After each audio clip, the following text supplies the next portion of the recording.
Oke, sekarang kita bakal bahas retorika dan komunikasi persuasif. Tapi sebelum itu kalian mau nanya, pernah dengar gak kata retorika atau komunikasi persuasif? Ada yang pernah dengar kata tersebut sebelum hari ini ya? Yuk, jangan malu-malu, kita bebas berpendapat. Kita keluar pendapat kita dan imajinasi kita. Sambil bergerak boleh? Biar lebih leluasa nyamperin adik-adik.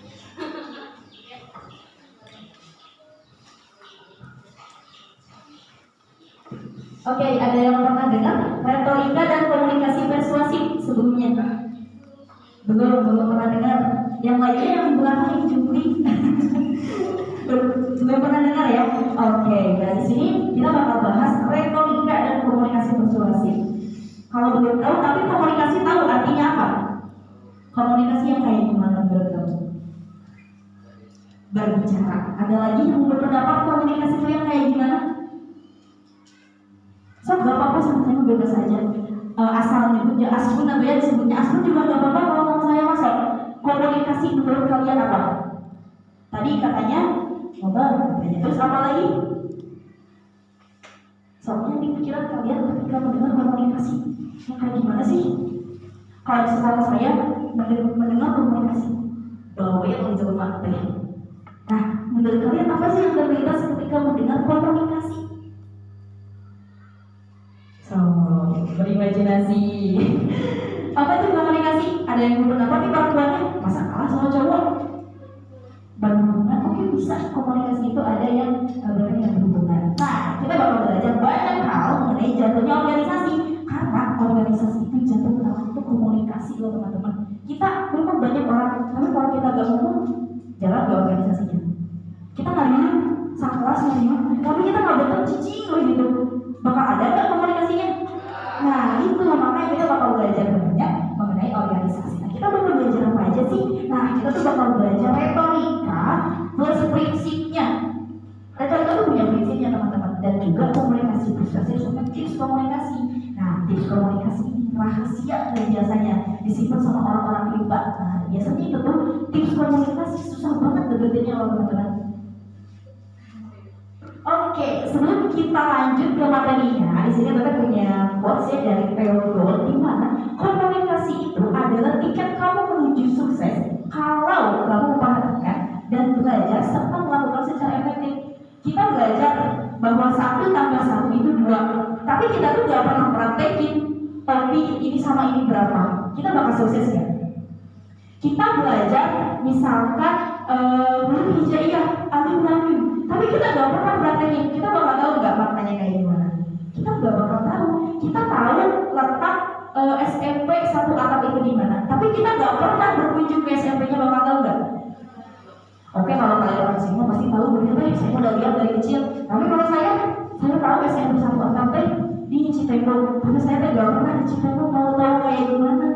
Nah, itu praktek dari quotes ini, Theodore ini. Oke, kita lanjut ke bab 1. Retorika itu kayak gimana sih retorika itu? Nah, retorika itu secara bahasa itu adalah kemampuan dalam membuat argumen yang dalam bahasa memang itu dijadikan alat utama di bidang retorika. Kita kalau misalkan ke orang tua kan harus bicara sopan ya, tapi kita gak bicara-bicara, kita minta tolong panggilkan acok di umur, tapi kita dikiuin. Bakal tahu gak ibu kita kalau kita mau minta tolong?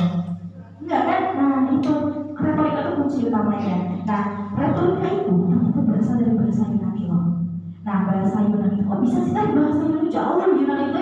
Nah, memang kalau dalam ilmu filsafat pusatnya itu sering di Yunani. Karena memang kalau kita meneliti zaman dulu, ilmu itu memang tercetusnya ditemukannya di Yunani. Nah, itu berasal dari bahasa Yunani, itu retor, di mana itu adalah sebuah teknik pemancing rayuan menggunakan persuasi untuk menghasilkan rujukan baik terhadap lawan bicara, emosional, atau argumen. Misalkan kita nih mau nambah uang jajan, bisa kalau naik kelas mau nambah uang jajan ya dari 5.000 ke 10.000. Tapi kita can pernah nolong si mama, can pernah nolong si bapak, sukses gak dapat uang 10.000 itu? Kita duit 10.000 gitu ya buat beli sebelah, tapi kita gak pernah ngomong, cuman mah naik itu 10.000, tapi apa yang terjadi? Biasanya ditolak. Kenapa? Masih kecil, keburu uang gede-gede, bisa kayak gitu ya. Kalau orang tua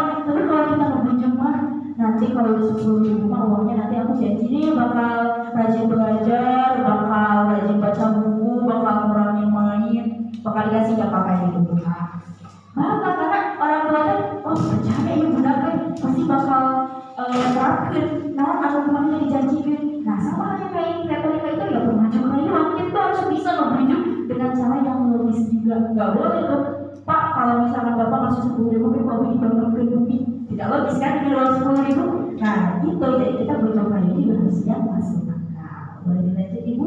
Nah di sini juga ada asumsi-asumsi teori retorika di mana katanya pembicara yang efektif itu harus mempertimbangkan hal yang mereka jadi tidak boleh ngarang. Misalkan kita ngomong sama anak PAUD, tapi kita nerangin ilmu anatomi yang biologi kayak fungsi tubuh, tengkorak, otak, nyambung nggak ke anak PAUD? Anak PAUD yang baru 3, 4, 5 tahunan nggak bakal nyambung. Mereka tahunya cuma 1 ditambah 1 sama dengan 2. Mereka tahunya kayak gitu. Kita nerangin ilmu biologi secara kedokteran yang otak itu fungsinya kayak gini gitu nggak bakal nyambung gitu buat kalian. Tapi ngajarin 1 tambah 1 berguna nggak buat kalian?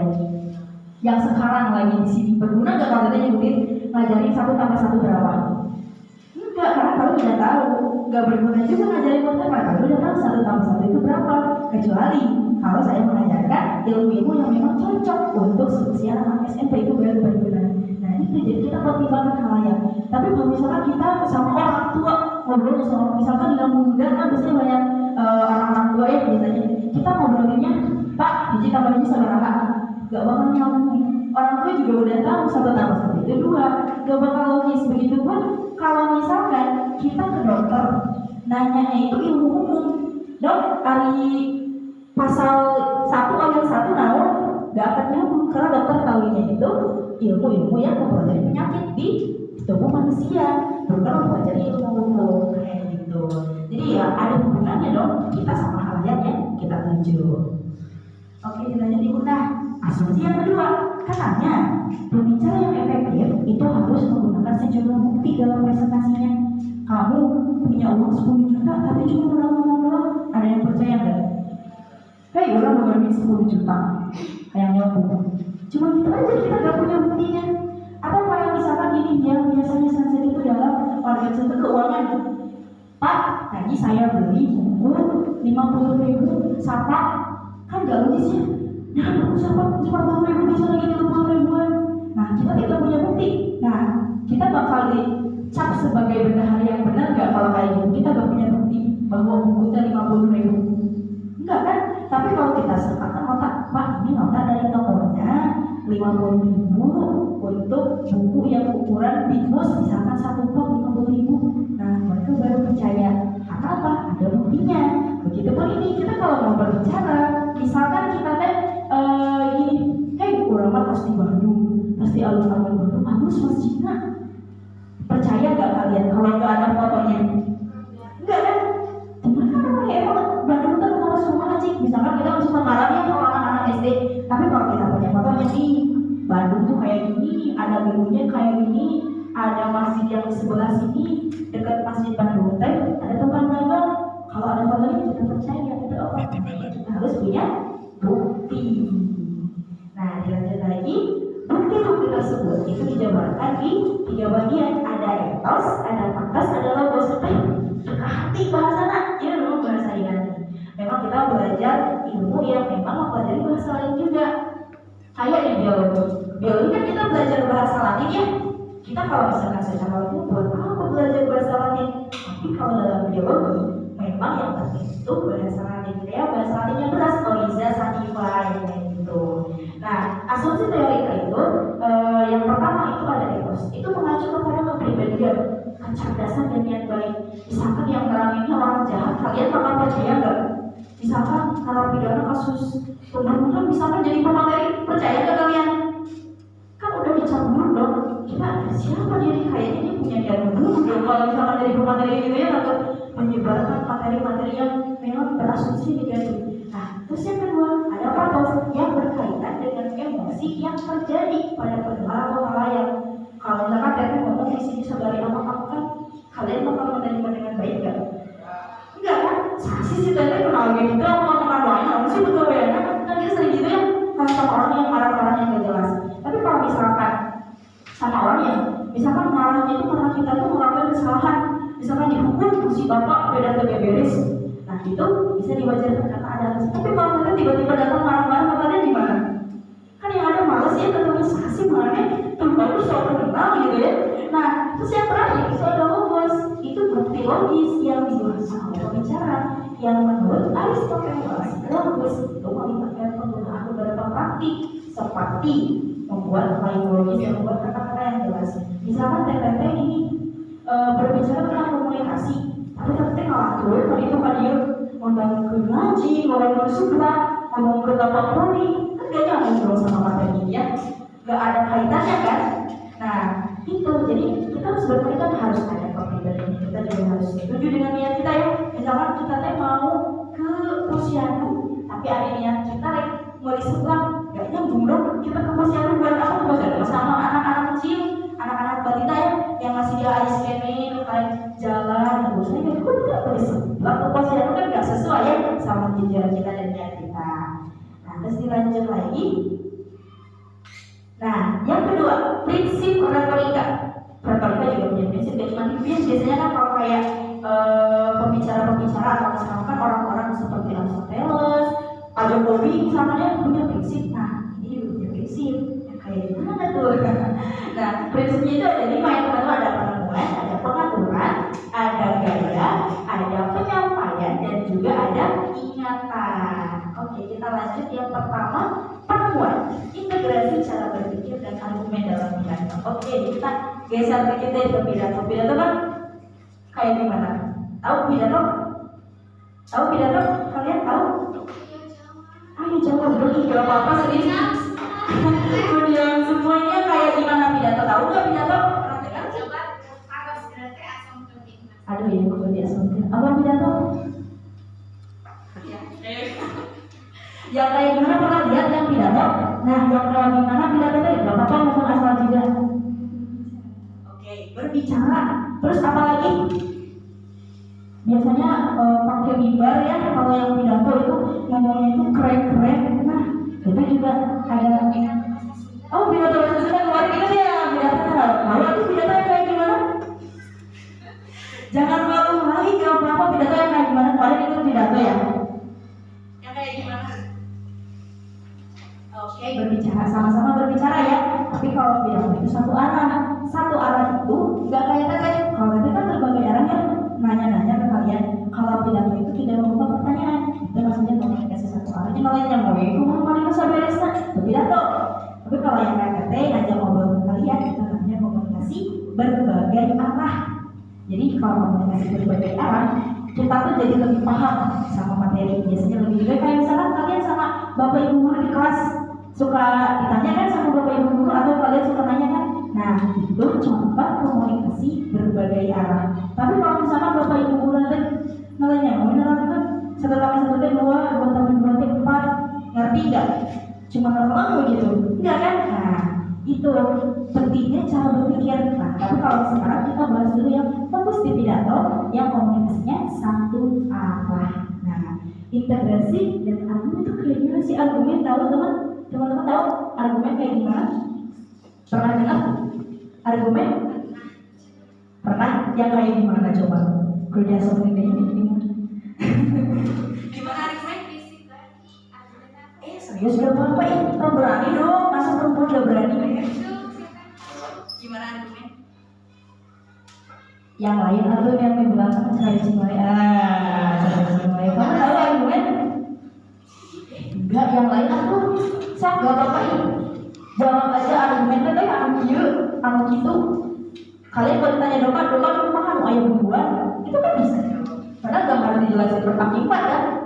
Doa itu mau ayat adukan, nusuk dulu. Nah itu bisa menggambarkan doa. Nah sekarang argumen yang di pikiran kalian, argumen itu apa? Ayo argumen, tahu nggak? Katanya pernah dengar, tahu dong sekilasnya kayak gimana argumen? Ketua sisnya yang mana nih? Yang mana? Oh yang ditanya, ini ketua sisnya apa tuh argumen? Wakilnya ada wakilnya ibu bapak? Oh belum ada sekretaris? Yang mana sekretaris? Nah, apa sih argumen? Oke, kesimpulan bisa masuk ke kesimpulan argumen. Nah, oke, kita jelasin ya argumen. Argumen itu memang berdasarkan kepada pendapat pribadi. Misalkan, cek kami ada argumen tentang domba kamu duluan, sok nyuruh. Padahal kan gak semua domba punya tanduk, ya enggak? Ada yang kalau nonton bumbunya ternyuruh naon, lain kan gitu. Tapi beda cek saya kan domba kamu satu nyuruh, soal saya ingat disuruh kalau di bumi si aman. Nah, itu salah satu penguatan pendapat teman-teman. Argumen pendapat menurut kita yang sudah kita telah, yang sudah kita pelajari. Dah ayo sok tinggal domba di si aman, sok nyuruh domba itu, terus jemput nanti sok diseepkeun wae ku domba. Tapi ada domba di babaturan abi mah bagus teh. Tapi kata kalian teh nggak percaya kan? Misalkan ini ya ketua OSISnya nanya, domba sok nyuruh dulu. Saya punya buktinya, saya tuh tinggal di muka disuruh untuk kalian. Nah, itu bukti bahwa menyatakan pendapat menurut yang dialami oleh teman kalian. Nah, kok harus pakai argumen sih? Nah, kalau teman-teman pakai argumen, pembicaraan teman itu kayak misalkan kayak wow banget, kayak pengalamannya tuh banyak banget. Kenapa? Karena memang argumen itu didasarkan pada pengalaman teman-teman. Kayak tadi, kenapa ketua OSIS kalian menyimpulkan domba itu kan dulu? Karena memang disuruh. Tapi ada kalian kan domba bagur, tanduknya nonton, jangan kali disuruh abi mah. Oh berarti itu pengalamannya. Jangan disuruh domba. Tapi hari ini, tadi dia kebetihan jadi yuk disuruh domba. Berarti pengalamannya.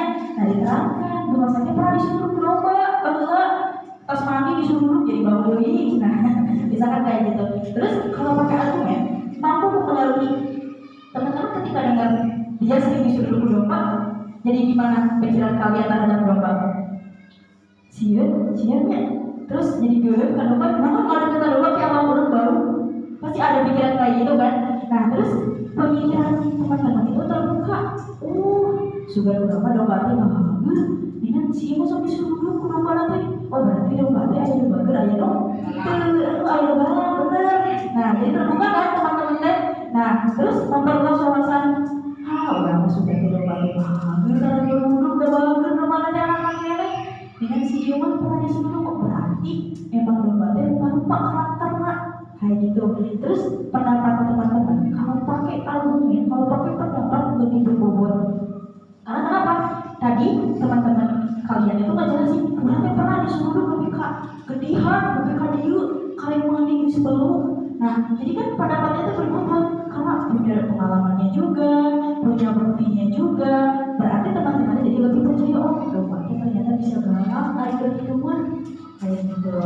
Terus lanjut lagi yang kedua, pengaturan organisasi dari pidato. Nah, biasanya di sini itu teman-teman harus mempertahankan struktur pidato seperti pengantar, batang buku, dan kesimpulan.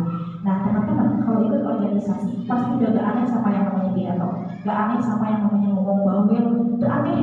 Apalagi kalau di SMA ya, itu sering banget persaingan kayak argumen per ekskul sama OSIS, itu udah sering banget. Itu apa menggunakan pendapatan, tetap harus ada pengantarnya kayak gimana, nggak mungkin dong badan rangkin domba dong. Belum boleh seluruh domba, nggak pernah dong. Tapi ceritain dulu awalnya, kamari, nanti uli ke si Amang, terus mau domba, berarti wajar diusahakan, berarti nyambung. Nah jadi nyambung kan ceritanya. Beda kalau kayak orang kamu seluruh domba, kudu masih Amang, gak nyambung macam cerita terus. Dia mana domba, tapi kita terang dulu kata pengantar. Bahwa tadinya kita main ke rumah si Amang, melihat domba, diusahakan, terus diajak ulin, nyuruh beda domba lagi. Nah, itu tuh pasti mendukung kredibilitas pembicara sehingga bisa meningkatkan persuasi. Persuasi itu berarti mempengaruhi. Jadi karena pengalaman tadi disuruh domba, jadi teman-teman tuh terpengaruh kan dari tadi muncul, domba si Amang kayak aku galak, sok nyuruh lebih ke betul-betul ketihan, jadi terpikir kayak gitu kan. Nah, terus yang ketiga tadi kan pengaturan, yang ketiga itu gaya penggunaan bahasa di dalam pidato. Nah, penggunaan bahasa juga penting. Misalkan ya, kita ngomong ke orang tua, dia udah disuruh domba sopan deh. Enggak kan? Tapi kalau ke teman-teman, dia disuruh domba tapi langsung ke mama nyari yang segitu, sopan mereka ngomong tadi. Sehingga gitu kan? Nah, itu artinya penting banget teman-teman itu memilah bahasa. Sama siapa kita bicara? Masa sama bapak ibu guru, sama orang tua? Pak, tadi guru disuruh domba kan gini ya? Pasti ke teman-teman beraninya itu. Tapi kalau misalkan ke adik, misalkan kita punya adik, Dek, tadi suruh berubah. Kalau gitu sempat tapi, dek, tadi baru suruh berubah sih ya. Adik kita ngerti gak? Gak akan ngerti bahasa yang kayak gitu. Mama, tadi sih teteh kan harus mau, terserah Bima. Bakal kayak gitu karena gak paham. Kok dia ngomongnya ke siapa? Bahasanya untuk yang mana? Kan gak nyambung ya. Itu pentingnya penggunaan bahasa. Terus yang keempat, penyampaian. Nah, biasanya ini kalau presentasi dari pidato, teman-teman kalau misalkan nanti udah SMA, biasanya sering banget sama yang punya presentasi ini kayak gimana, gitu kayak gimana. Misalkan teman-teman baru masuk semester 2 ya, habis liburan misalkan, kan suka ditanya liburan kemana aja, sering kan ya ditanya kayak gitu. Nah, misalkan aduh udah mau kita di sawah, kita tuh domba dewi.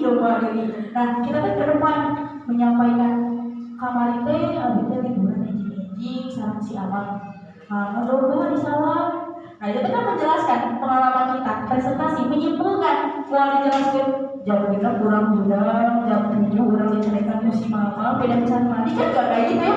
Tapi menjelaskan bahwa saya ke sawah, gak dijelasin jam 7 orangnya can mandi, tapi dicarikan ke si mama jam setengah 8 kali di baju, jam 8 kali makan ke sawah kan gak kayak gitu ya. Tapi kita menyimpulkan apa yang terjadi di hari itu. Itu yang namanya penyampaian. Jadi harus efektif, harus benar-benar baik. Gak boleh ada kata-kata yang sekiranya tidak dibutuhkan. Terus ingatan penting banget ya teman-teman. Biar apa kita lupa-lupa, tapi gunawan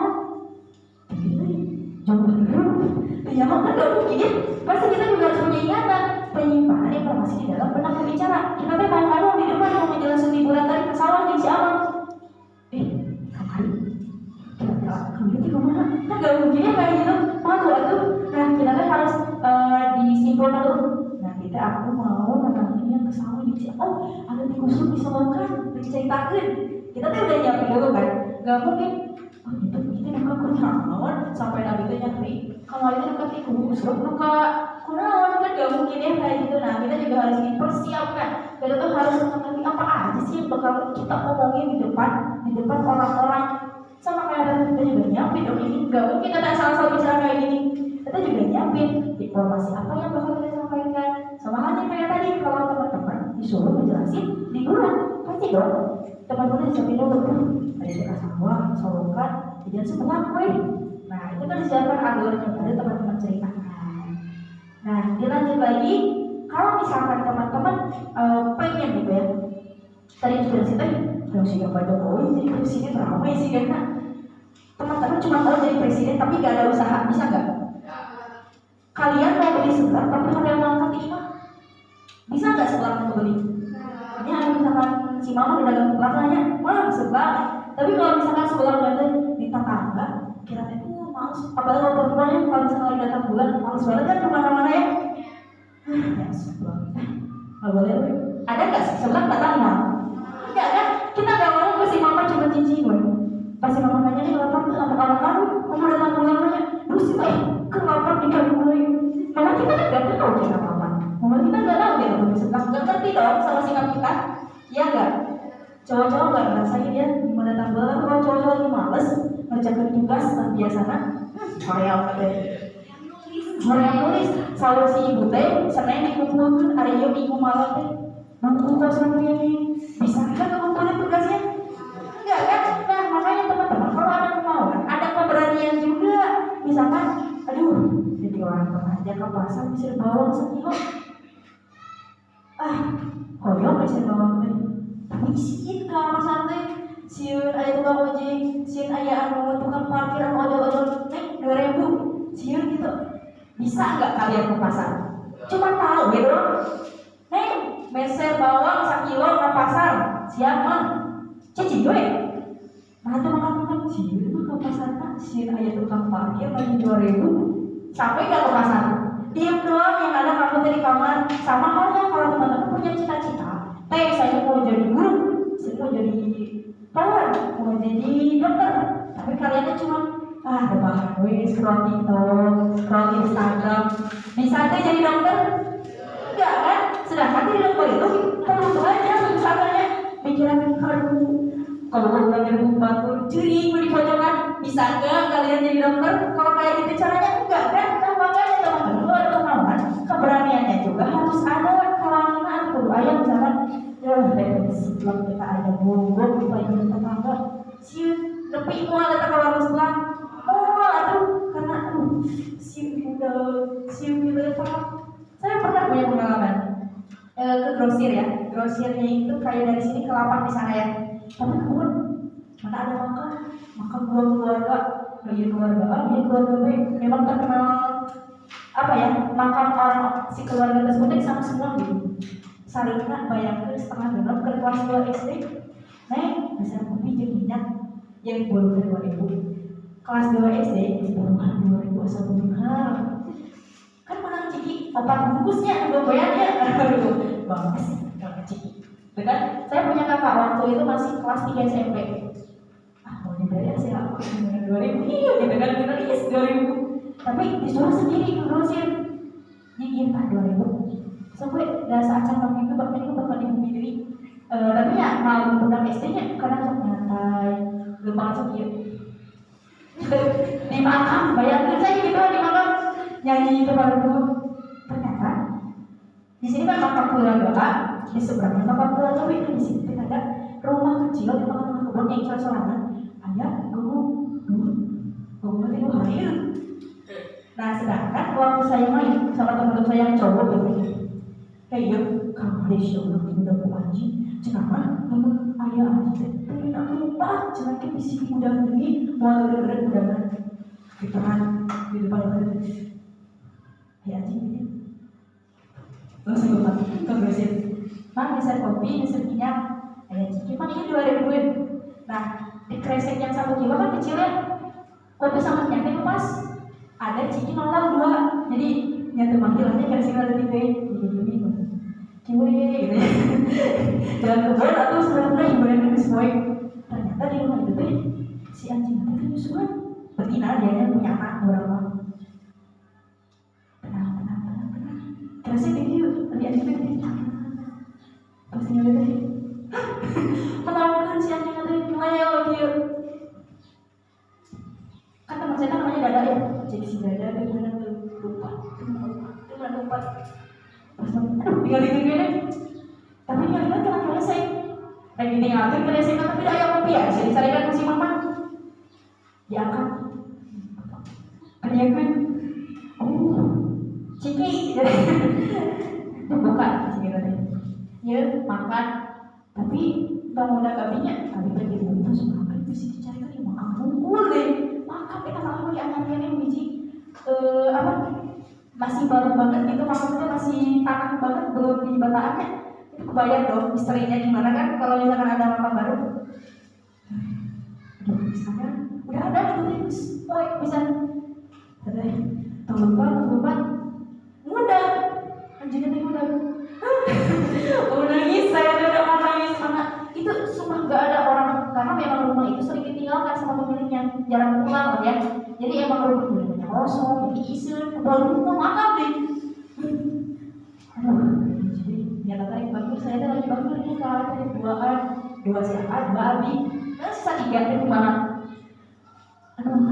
Cik aku itu yang 2, siapa? Itu kemudian gitu kan? Kasih dewi, kemudian, lompat ke rumah, dicarikan musuhnya, apa yang penting? Tadi masih hanya lakukan kawin. Bagus lah, hubungan 6 hari. Tapi si Cikila jadi tiru, jadi balik di mobil siapa, jiwanya lagi 2 berkecil kayak ini. Lapar jadi. Siapa kan pasti orang kita kalau rambutan, kitanya kalau rambutan, aman jiwa. Tadi udah, kan semua sudah ada pertemuan umpan. Di sini udah masuk di gigi, aku ngomongin. Terus dari mana? Ngomongin cicing. Mana cicing? Dipasang ciki babi. Begitu dipasang ciki. Mau yang ciki. Nah dari sana saya sering berpikir, anjing mau cari ikan, mau mikir asal orang lagi bagus, punya etika. Sama halnya kalau misalkan kita mau ke rumah mau balik lagi, baru makan, tapi kita takut pengen ayo makan. Gak bakal sampai kan kalau kita di akalan. Coba lawan dia enak tahu, satu favorit loh, masih kena langka di grosir tadi. Edisi spesial di grosir tadi. Kalau tadi pelik dulu gak mau ngasih ke Bumi yang lagi nyusuin itu, tapi walau belum tentu sampai ke rumah. Belum tentu sampai ke rumah. Sama aja kemarin, baru banget 3 minggu yang lalu ada acara di Sukabumi. Katanya bawa adik-adik kelas TP di OSIS. Ternyata mereka tuh bergantung banget ke teteh. Mereka gak bisa pesen tiket secara mandiri, nunggu teteh datang. Sedangkan 2 mobil, karena kan masa mobil online di sana ya di kota Sukabumi. Pas sampai teh, pulang, gak bisa pesen tiket. Teteh curiga dong, mana ada tiket kereta gak bisa dipesan kan? Disamperin, Pak bisa pesen tiket? Bisa, ini bisa. Kalian gak nanya? Itu keadaan 5 menit lagi kereta mau berangkat. Itu kereta terakhir yang ke Cipatat, gak ada lagi. Ternyata teteh pesen 12, yang keluar cuma 8 tiket. Nangis semua di sana di stasiun. Petugas sudah marah-marah. Teh, badai berangkat mau tinggal beli ke kereta. Saya sampai tolong Pak, ini adik-adik saya juga bisa pulang. Tolong Pak, 1 menit aja. Teteh mau bayar gaji saya karena saya apa sih kereta itu telat gara-gara saya 1 menit. Teteh mau bayar gaji saya. Pak, saya habis duit pas-pasan nih, mau gimana? Aku saya nggak bisa pulang gitu. Saya nggak peduli dari sana tadi. Kalau mau pulang silahkan, kereta masih ada 1 menit lagi mau berangkat. Teteh tegaskan, yang punya tiket berangkat, bareng-bareng semua. Teteh gimana? Gampang bisa pulang? Mereka nangis di kereta katanya ya, saya nggak tahu karena saya yang di Sukabuminya. Kata teman saya orang di sana teh, iya berita bahwa gandeng di kereta teh calurin. Kenapa gue beda teh tinggalin? Gampang. Terus waktu itu berunding sama teman-teman, terus 4 orang itu 3 orang dari sini, teteh sama 1 orang Cianjur. 1 orang Cianjur itu punya tiket, sebenarnya dia gak mau berangkat. Teteh ngomong, kenapa kamu gak berangkat? Saya tuh peduli kamu tuh tanggung jawab saya. Kamu gak pulang, saya juga kena marah sama atasan. Kan 1 orang saja OSIS Jawa Barat itu baru ada acara di Sukabumi. Terus ini gimana? Kamu gak bisa pulang, gampang, kenapa ya betul-betul aneh dari pikiran kemana? Ini kereta terakhir, kamu gak bisa pulang, apalagi besok kamu sidang kan di sekolah, jadi presidium kan? Ya, sok pikiran, minta jadwal bus. Kita telepon ke orang Sukabumi.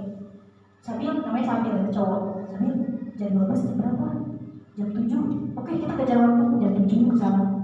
Alhamdulillah bisa pulang meskipun jam 9 baru sampai Cipatat, sampai rumah jam 10. Nah, waktu itu disimpulkan teman-teman, kalau misalkan teman-teman kalau mau punya tujuan, yang tuh bakal nepi. Teman-teman kalau misalkan mau pulang ke rumah, kalau ke kebun, tapi teman-teman berani, insya Allah bisa sampai rumah.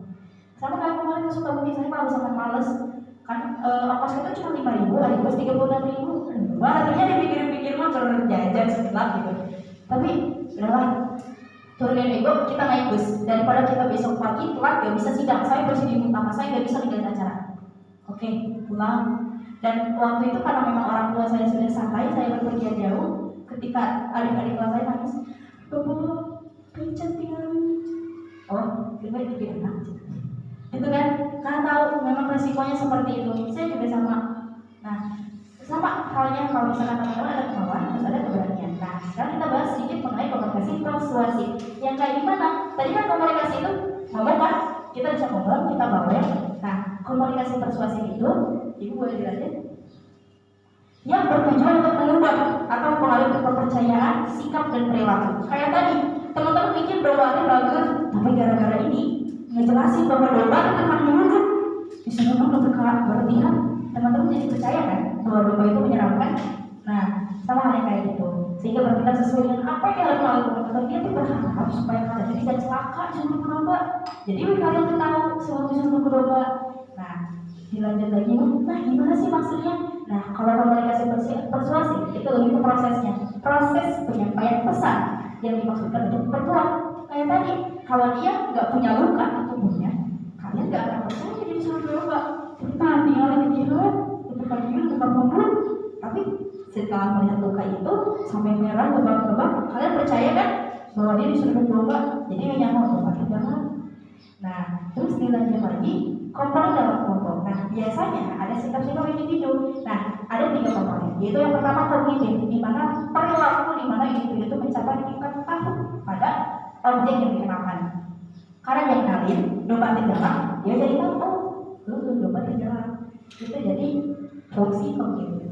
Dan lanjut lagi ada afektif, di mana perilaku individu itu punya kecenderungan untuk suka atau tidak. Tadi kan kamu bilang domba itu jadi siap ya karena dia disuruh duduk. Nah itu jadi komponen afektif berarti sudah berfungsi dengan baik ketika dia menjelaskan dia disuruh duduk domba. Nah yang terakhir itu adalah komponen konatif, perilaku di mana individu melakukan sesuatu tindakan. Nah ya sudah diubah muka dulu. Berarti ada nama guna kulit domba disuruh duduk. Itu kan berarti tindakan yang terciptakan ketika mendengar penjelasan dari teman kalian. Itu berarti komunikasi sudah berfungsi. Lanjut lagi, tujuannya komunikasi itu tujuannya apa sih?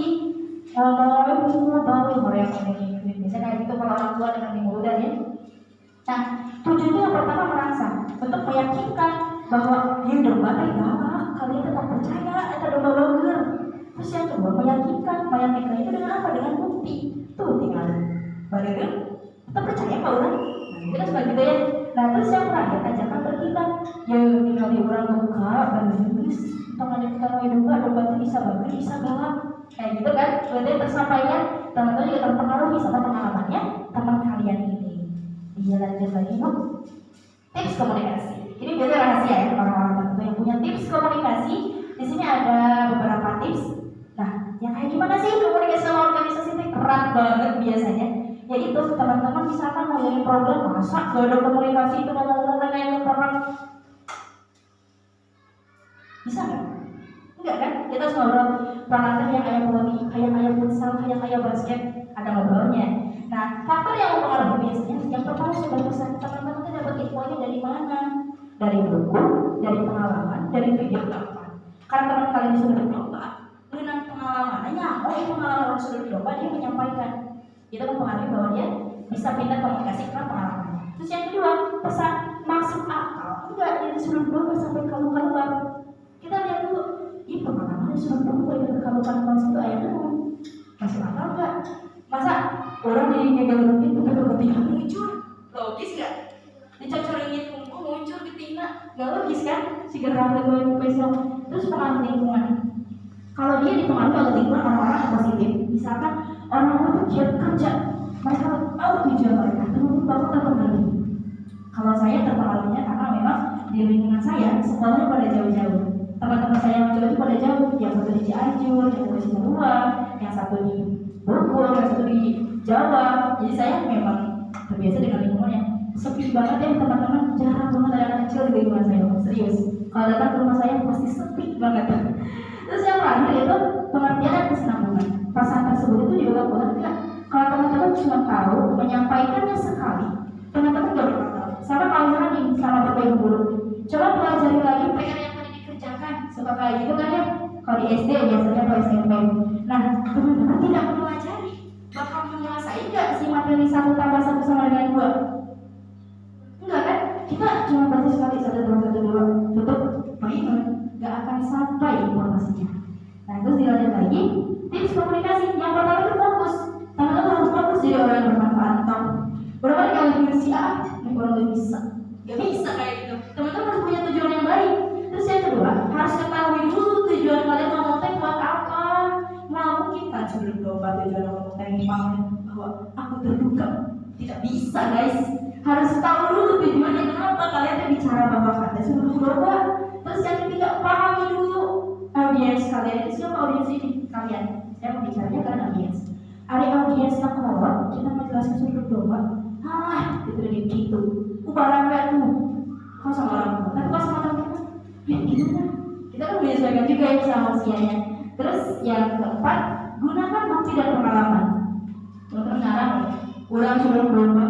Tapi mana badan kalian aman-aman aja, oke, gak sakit, gak kenapa-napa, tidak akan percaya orang-orang. Tapi kalau teman-teman membuktikan bahwa sudah berubah, tinggal badan si kulit kadanas, oh itu buktinya bahwa dia sudah berubah.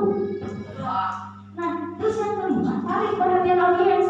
Kalian ngomongin serangan, ngomiji, ngomongin HP, ngomongin nyeblak, ngomongin scroll TikTok, ngomongin fotoan, didengerin gak? Enggak kan? Makanya perhatian itu harus terpusat ke kalian. Dan yang terakhir, gunakan bahasa rumah. Kamari orang disuruh buku domba. Percaya gak? Tapi kalau bahasa rumah, kamari gue kering, tuh suruh domba ada semua, sikut orang.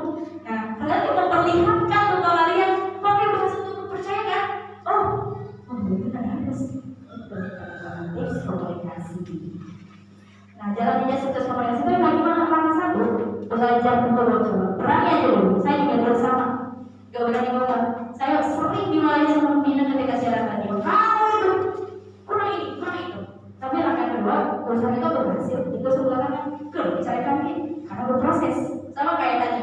Tapi yang terancam digigit sama bobot itu, tapi mau berproses. Terus yang ketiga, banyak latihan. Kayak baca tinggi, kalian udah bisa. Ada ketinggian apa ya? Bisa tak? Enggak kan? Nah itu biji lah apa ya? Bukan kelompok, banget. Suka gitu kan? Nah yang terakhir, perbanyak jam terbang itu pengalaman. Misalkan karena kalian sering loncat tinggi, gimana ya?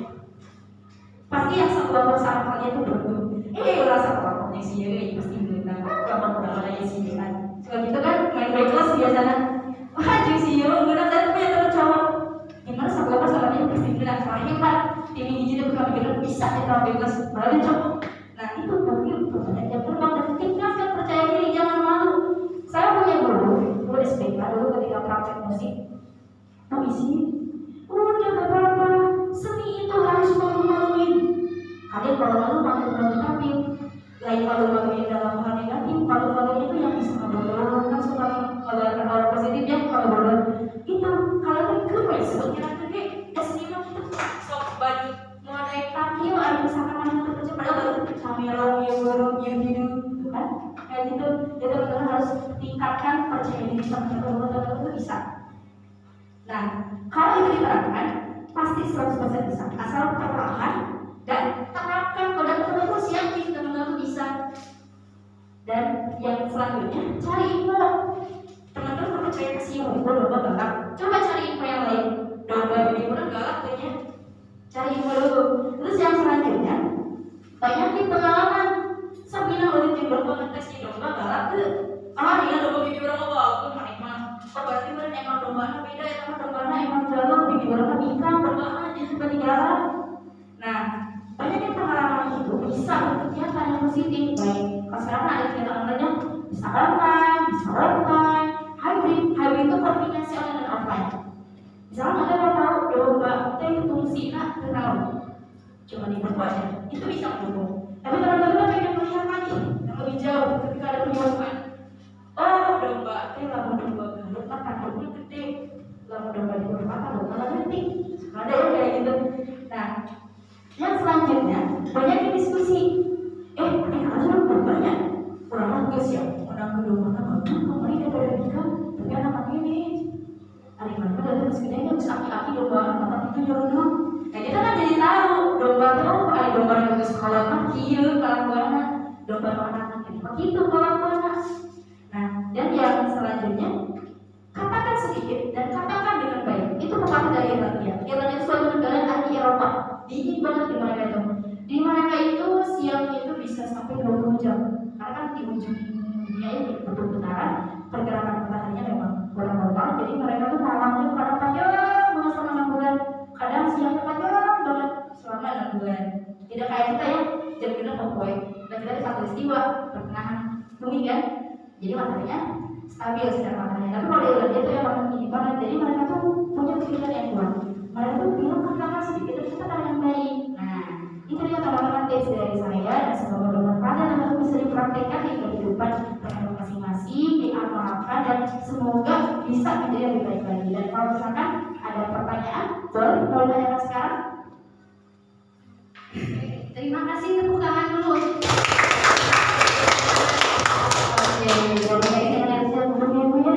Silakan, satu pertanyaan saja. Masalah ada satu saja. Dia nggak lucu. Itu yang dibilang kamu aja tadi. Ayo. Ya udah komunikasinya lebih ini. Iya, komunikasinya lebih kita terbuka. Kalau teman-teman mau nanya boleh banget. Saya prinsipnya tak tahu maka tak tanya. Kalau mau tanya sekali dulu kan mau nanya Nah, ada yang mau ditanyakan terkait materi tadi? Boleh teman-teman kalau misalnya mau bertanya. Udah, ya Allah, ya teteh ini sangat mulia sekali bahwa ngomongnya belajar juga. Ada yang bertanya apa? Tidak. Biasanya kita mau istirahat. Yang ditanyainnya teh kapan istirahat? Biasanya kayak gitu. Ada yang bertanya ke teman-teman terkait komunikasi? Tidak ada. Ayo, tidak ada ini? Tidak ada. Oke, kalau misalkan Sangat jelas. sudah sangat jelas ya. Tapi kalau misalkan teman-teman mau bertanya di WA, boleh ya nomor saya di 0838 2006 5556. Boleh disimpan ya teman-teman, sih mau sama-sama boleh. Nanti tanya-tanyanya kalau misalkan mau di sini di WA aja ya.